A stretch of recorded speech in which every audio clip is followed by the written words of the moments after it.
여기 나 빼고 다 베테랑 봤나 봐요. 안 봤어? 그럼요, 안 봤어요. 이게 또 안 봤다고 뒤늦게 이제 와서 얘기를 합니까? 아니 이거 이렇게 막 스포일링 해도 되는 거예요? 나 이제 봐야지 이런 거. 천만이 봤네.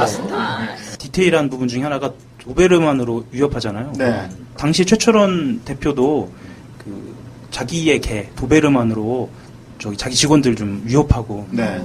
그리고 지각한 직원들 막 위협하고. 그런 것들이 좀 뭐 계속 언론에 보도가 됐던 건가요? 예, 이거는 그 당시 기소되고 구속되고 할 때 그게 보도가 좀 됐지. 예, 보도가 영화가 됐어요. 다 행정- 이렇게 영화- 섞어놓은 거네요. 그러니까 그렇죠. 한화 사건, SK 사건 막. 그 영화를 그렇죠. 보면 그 정우인 그 1인 시위를 하는 사람을 때리는 것까지는 최철원 사건을 모티브로 많이 삼은 것 같고 네. 그 이후에 진행되는 과정들 뭐 무마하고 사건 반대- 줄이려고 하고 위에서 경찰이 압력 내려고 봐주고. 이거는 하나 사건을 그대로 가져온 것 같아요. 네, 그렇죠. 네. 그 두 가지 사건을 절묘하게 섞어놨다. 그리고 실제에서도 그 남대문서가 수사를 하는데 또 광역수사대가 수사를 하고 이러면서 막 관할권 문제가 생기면서 막 그 광역수사대 수사가 좀 지지부진해지고 막 이런 일들이 있었는데 영화 속에서도 그렇게 영화도 하잖아요. 똑같잖아. 네, 똑같이 하죠. 그 오영승 경위의 역할 그 당시에는 어떻었는지. 오영승 경위라고 하면은 그 광역수사대에서 수사했던 분인데 어떤 역할을 하고 어떻게 상황이 됐던 그 건가요? 오경위 같은 경우에는 애초에 첩보를 수집해서 수사에 착수하려고 하다가 결국은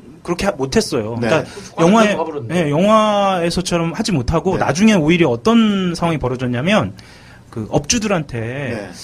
인사청탁 관련돼서 뇌물을 받지 않았느냐, 청탁 관련돼서 뇌물을 받았다고 오히려 수사를 수사 대상자가 됐다. 대상자가 저희 되기도 감찰을 하고. 받았죠. 네, 그래서 우리가 처음에 이제 얘기했던 것들을 좀 얘기해볼까 하는데 영화 속에서는 이 서도철 형사, 그 광역수사대가 상당히 좀 이렇게 자유롭게 수사를 하면서 정의로운 수사를 하고 뭐 이렇게 나중에 뭐 처벌받는 것까지 나오지 않지만 어쨌든 검거하는 순간까지 좀 사람들에게 카타르시스를 줄 만한 그런 역할을 맡았는데 현실의 광역수사대는 그렇게 할 수 있느냐? 그 역할을 한번 얘기를 해볼까 하는데 결국 현실에서는 오영승 경위는 그런 역할을 하지 못했다는 영화 거죠. 속에서도 천호진이 막으니까 못하잖아요. 못하다가 결국 천호진이 하라고 그냥 천호진 광역사 나라의 대장, 광역사 대장인데. 광역사 대장이 하라고 하면서 이제 수사가 이루어지는 거니까. 근데 네. 거기서 현실에서는 계기가 있죠. 네. 자기 식구들이 다치죠. 다치죠. 네. 근데 현실에서는 광역사 대장이 끝까지 틀어지고 있으면 사실 못하죠. 그럼요. 네. 그것도 그렇고 광역수사대장 아까 말씀하셨다시피 서울경찰청 산하 직속이에요. 직속이라서 광역수사대장이 아무리 뭐 자율적으로 뭔가 할 수 있는 자리가 아니에요. 특히나 직속 자리라서 오히려 차라리 관할 경찰들은 서장 밑에 바로 있어서 뭐 아주 큰 사건이 아니더라도 좀 이런 사건들이 있으면 좀 어느 정도 주무르다가 위에 보고를 좀 추회할 수도 있는데 광역수사대는 좀 큰 사건들을 대부분 다루기 때문에 거의 바로 직보체계거든요. 그래서 오히려 더 자유로움을 제약받을 수 있는 곳이 광역수사대라서 저는 이렇게 영화를 보면서 여러 가지로 좀 재미있는 영화이긴 했는데 저희 현실 속에서는 거의 불가능하겠구나 뭐 이런 생각들을 좀 했죠. 죄값 얘기하죠, 죄값. 제대로 네, 제값 50 분입니다. 치렀을까? 그래서 아까 얘기한 최철원 대표는 랑 마찬가지로 김성현 회장도 1년 6월, 항소심에서는 3년. 김성현 회장이 아마 이때도 그 1심에서 실형을 받고 나서 형집행 정지 뭐 이런 걸 했을 거야. 뭐 몸이 아파가지고. 그 이후에 한 거하고 똑같죠. 네, 계속 뭐 뭐죠? 휠체어 타고 다니고. 그리고 그 김성현 회장 같은 경우에는 수사 단계에서 엄청나게 많은 변호사들을 선임을 합니다. 사내 변호사도 뭐 나쁘지 않았지만. 그리고 당시에 재밌었던 건 1심 판사가 김철환 판사라는 사람인데요. 네. 김성현 그 회장이 1심에서 변호사들 많이 선임했는데 그 중에는 또 김철환 판사와 특허법원에서 같이 일했던 부장 판사였던 변호사를 선임을 하기도 하고요. 그 어느 기사에도 보면 뭐 연수원 때 교수를 비롯해서 온갖 사람들을 다 데리고 변호를 했습니다. 1심을 맡았습니다. 그래서 아마 김성현 회장은 좀 자신이 있었던 것 같아요. 네. 그래서 그때 당시 법정에서 아주 그냥 보통 피고인은 하지 못하는 그런 행동들을 많이 했다고 해요. 뭐 예를 들면 저는 그건 확인을 하거나 하진 않았는데 뭐 방청객들 보고 손을 흔들고 하기도 했다 그러던데 그때 당시에. 알려진 건 그렇게 알려졌죠. 그리고 뭐 자기 폭행 과정을 굉장히 상세하게. 적나라하고 상세하게 판사님 복싱 좀 해보셨습니까? 이러면서 검사님 술집 쪽 가보셨어요? 뭐 물어보고 그랬다 그러더라고요. 그랬는데 1심에서 실형이 나서 그때 깜짝 놀랐을 거예요. 그리고 그때 당시에 뭐 하나 쪽 직원들은 당연히 1심에서 집행유예 날 줄 알고 양복이랑 다 가지고 갔었다 그러더라고요. 그렇죠. 한화가 삼성만큼 치밀하지 못한 거는 일단 법정에서는 부패하거든요. 네. 바짝 엎드려야 하는데 뭐 김앤장이나 아니면 그 유수의 로펌만 구하면 모든 게 해결될 거라고 사실 그때는 생각을 했죠. 네. 그 다음 재판도 이어지는 걸 보면 그때부터는 김 회장이 굉장히 겸손해지죠. 바짝 엎드려서. 예, 바짝 그게 총수 개인 캐릭터입니다. 개인 캐릭터이기도 하고. 제가 듣기로는 그 법률회의 이렇게 어떻게 대응할 거냐 회의할 때 변호사들이 이해했을 거 아니에요. 이거 이 정도까지 인정하고 이렇게 가자 이렇게 하니까 김승현 회장이 한마디 했다는 거 아닙니까? 나 안 때렸다. 그 뭐 변호 전략을 세울 수가 없어요. 그렇게 나오면. 네. 난감하다. 그 영화에서 그러니까 결국 검거 장면까지만 나오잖아요. 저는 네. 그게 굉장히 상징적이라고 생각했거든요. 아, 어떻게 벌을 받고 이런 장면이 안 나옵니다. 없어요? 왜냐면은 현실에서 그들이 제대로 벌 받을 가능성이 거의 없죠. 그렇지만 잡히는 것만으로도 그 보는 사람들은 약간 좀 카타르시스가 느껴졌나 보죠. 이렇게 잡히는 흥행하는. 장면도 근데 보면 그 서도철 형사라고 이전에는 엄청 그 거의 범인들을 휘어잡고 때리고 하거든요. 근데 그 장면에서 엄청 맞습니다. 조태호한테. 아, 그래요? 계속 맞습니다. 그래 한마디 하죠. 이 새끼 싸움 존나 잘해. 계속 맞습니다. 오죽하면 계속 맞으니까 그 주변에 있던 뭐 어디 거기가 명동인 것 같은데 사람들이 전부 다 이 카메라 꺼내가지고 찍고 있는 장면이 나오는데 하여튼 좀 그런 장면도 약간 상징적이죠. 그러니까 결국은 이렇게 처벌 자체를 약간 상징하는 것 같은데 아무리 공권력이 힘이 세고 하더라도 이 사람한테 결국은 물리적으로라도 안 된다라는 그 장면을 보여줬던 것 같아요. 제가 이 조태호 건을 가지고 엊그제죠. 최근에 기사를 썼는데 거기에 달린 댓글 중에 그게 있었어요. 저 경찰들은 이후에 무사할까? 그러니까 그게 좀 걱정이 되긴 해요.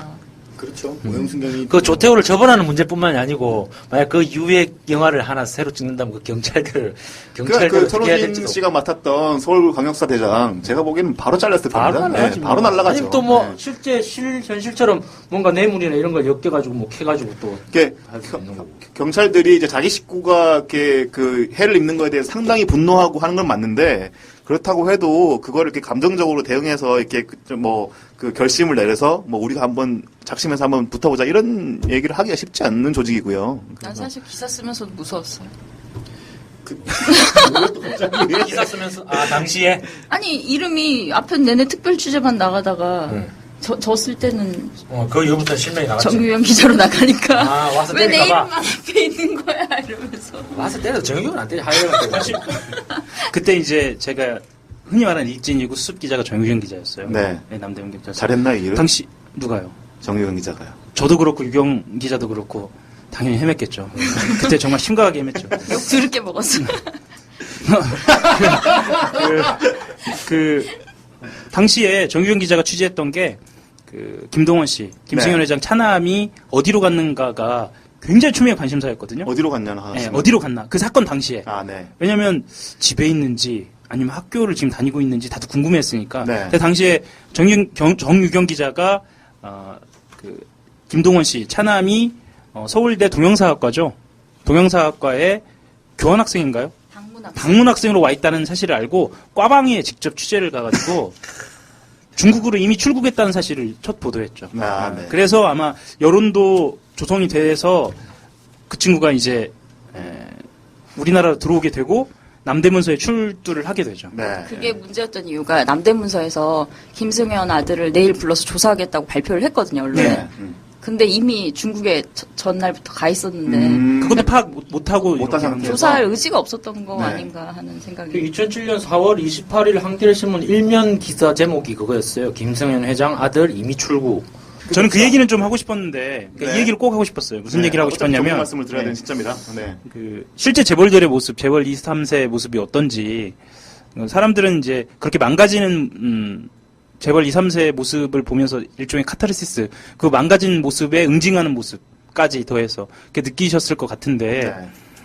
전 그런 느낌은 좀 받았어요. 현장에서. 김동원이 왜 이렇게 일탈을 할까? 일탈을 했을까? 아니면 실제로 재벌 2, 3세는 어땠을까라고 생각을 하면 이제 남자분들이 공감할지는 모르겠는데 일단 예비군 훈련 같은 거 가면 일탈하는 거 있잖아요. 뭐 그런 식의 일탈이 아니었을까라는 생각을 저는 그때 현장에서는 했어요. 그게 무슨 말씀이시죠? 그러니까 어떤 상황이 주어졌을 때 일탈 있잖아요. 네. 그러니까 그런 일탈이 아니었을까라는 생각을 좀 했거든요. 당시에 어떤 상황이었는데요, 김동원 씨가? 김동원이 폭행에 연루돼 있을 때, 네. 예, 그리고 이제 김승현이 그렇게 보복 폭행을 한 거죠. 네. 그리고 예를 들면 예비군 훈련 가시면은 규칙을 엄청 잘 지키시나 보죠. 아니 그게 아니라요. 예. 그 되게 예비군을 향하면 군복을 입긴 하지만 네. 뭔가 좀 늘어지고 네. 이렇게 좀 하게 되는 건데 그 상황이랑 김동원이랑 어떻게 예를 들면 되나요? 김동원이 네. 해외 유학을 계속 하다가 네. 우리나라에 들어왔거든요. 네. 오랜만에 들어왔어요. 그리고 친구들을 만났고 방문 약간 그래서 학생이라 학습 부담도 좀 적어요. 네. 학기 초였고 할리데이 같은 느낌이었겠네. 예. 그래서 그런 느낌을 좀 받았어요. 약간 업된 상태였다 그런 거. 예. 그렇고 물론 이제 그 이후에 비행이 워낙 또 잦았죠. 그래서 네. 제 판단이 맞았는지는 잘 모르겠는데 제가 어떤 말씀을 드리려고 하냐면 우리가 생각하는 것보다 재벌 2, 3세는 특히 최근 들어서는 굉장히 교육을 잘 받고 네. 심지어는 전 김동원이 남대문 경찰서에 출두했을 때의 그 느낌을 기억하는데 제가 유아인 처음 봤을 때 그러니까 유아인이 처음으로 그 베테랑이 등장했을 때 느낌하고 사실 크게 다르지 않았어요. 네. 굉장히 곱상하고 어찌 보면 태도도 바르고 물론 경찰서에 나와서 그랬겠죠. 예, 그렇긴 하겠지만 실제로 그 친구에 대해서 이야기를 들을 때도 제가 그렇게 판단했던 거와 크게 다르지 않았다. Shall we begin? 댓글 AS 시작하겠습니다. 빅텍 소커너 댓글 AS 시작하겠습니다. 한 주간에 있었던 한겨레 기사들 중에 댓글이 많이 달린 이번 주는 별로 댓글이 단 기사가 별로 없었어요. 네. 그나마 페이스북에서 가장 최근에 많이 달린 기사 제목이 이거예요. 단맛 열풍에 빠진 한국 백종원 레시피 따라 했다가 점점점. 이게 그 의료 전문 기자 김양중 선배가 쓴 기사인데요. 내용은 그러니까 설탕이 맛있는데 다 아는 얘기죠. 맛있는데 많이 먹으면 안 좋다 뭐 그런 얘기. 뻔한 얘기가 물도 많이 마시면 안 좋아요. 그래서 아마도 제목에라도 조금 포인트를 주자 해서 백종원 레시피 따라했다가 아니라는 제목을 달았는데요. 크게 댓글은 세 가지로 분류할 수 있습니다. 첫 번째는 백종원 건들지 마라 형의 댓글입니다. 백바형인데 이거 많이 있진 않았어요. 이런 분들이었어요. 백종원은 건들지 마라. 백종원 요리법 아니라도 우리나라에 단 음식 간식 널리고 널렸다. 그리고 이 기사 백주님이 보시고 고소했으면 좋겠네요. 백 선생님 고소합시다. 돈 좀 벌게. 백주부가 왜? 라는 댓글이었습니다. 그리고 두 번째, 오버하지만 안 죽는다 하는 대인배형의 댓글인데요. 그냥 집에서 따라서 한 끼 먹는 정도로는 심장질환, 당뇨, 성인병 안 걸리니까 그냥 드시면 됩니다. 집에서 하는 음식이 그 정도는 애교인데 왜 이런데요? 왜 이 글에 백종원 레시피를 걸고 넘어지는지 얼마나 담백하게 드시는지 몰라도 저 정도 안 넣으면 음식 맛없어요. 그럼 먹을 것이 없네요. 아무것도 먹지 말라는 것이군. 이런 댓글이 있었고요. 그리고 세 번째가 가장 많이 달린 댓글이 이런 겁니다. 한결이 너네 왜 그러냐, 너네 조중종이냐 라는 류의 댓글인데요. 그러니까 이게 무슨 말이냐면 기사 내용에 백종원 얘기는 구체적으로 없는데 낚시질 하지 말라거죠. 요즘 독자들이 바보가 아니에요. 기사 타이틀 한번 기막히네. 정작 내용엔 한 글자도 안 나오는 백 선생 얘기 뭐 하자는 건가? 이게 한겨레 기사란 말인가? 낚시질도 어이없지만 설탕 이꼴 백 공식은 더 어이없네. 이 기사에 대한 모든 내용을 다 파악하고 댓글을 다시는 분들이에요. 기사를 읽어보고 댓글 다신 분들이다. 네. 물론 이렇게 약간은 착각하시는 분들도 있어요. 김양중 기자. 김 기자 기자요? 백 뭐 해놓고 아무것도 없네. 쓴 기사에 그거 없으면 제목에서 빼든가. 나는 백바도 아니지만 이건 아니지. 의도가 뭐요 김 기자. 이런 내용이 댓글이고요. 네. 기사는 설탕 위협을 말하면서 제목에 백종원 씨 언급은 뭡니까? 지극히 당연한 지적입니다. 이거 근데 또 백종원 씨가 설탕으로 슈가로 좀 이 별명이 뭐지? 슈가 백 선생이라 그랬나? 슈가보이 그래. 네. 그렇게 하면서 연상이 되고 있는 건 또 사실인데. 연상이 되고는 사실이에요. 네. 네. 그리고 앞에 피드백에 시작도 너무 큰 영향을 받아왔네. 네. 그리고 기사 근데 자체가 부정적 피드백밖에 없던데. 그러니까 뭐 설탕을 좀 많이 들어가는 음식 그건 뭐 다 개별적으로 조절하겠지만 그 좀 주의해야 되는 것도 사실이고요. 뭐 그리고 또 기사 내용 자체가 그렇게 좀 뭐랄까요 좀 이상한 내용이 담겨 있거나 억지로 그 백종원 씨를 막 끌어들여서 뭔가를 비판했거나 이런 내용이 아니니까 뭐 그런 부분으로 너무 그렇게 민감하게 반응할 필요가 또 있을까 싶기도 하고요. 그렇답니다, 독자님들. 네. 내 얘기는 아니고 이재원 기자가 그렇게 얘기합니다. 이제 앞을 달린다. 백종원 팬들. 그래서 제가 뽑은 가장 재미난 댓글은 재미나기보다는 하여튼 내용은요 이겁니다. 많이 처먹으면 뭐든 안 좋음. 안 그래도 기사 제목만 보고 세태 파악하는 사람들이 주두룩 빽빽인데 그치. 기사 제목 가지고 장난치지 맙시다. 조만간 공기도 많이 마시면 죽는다는 기사 쓸 기세.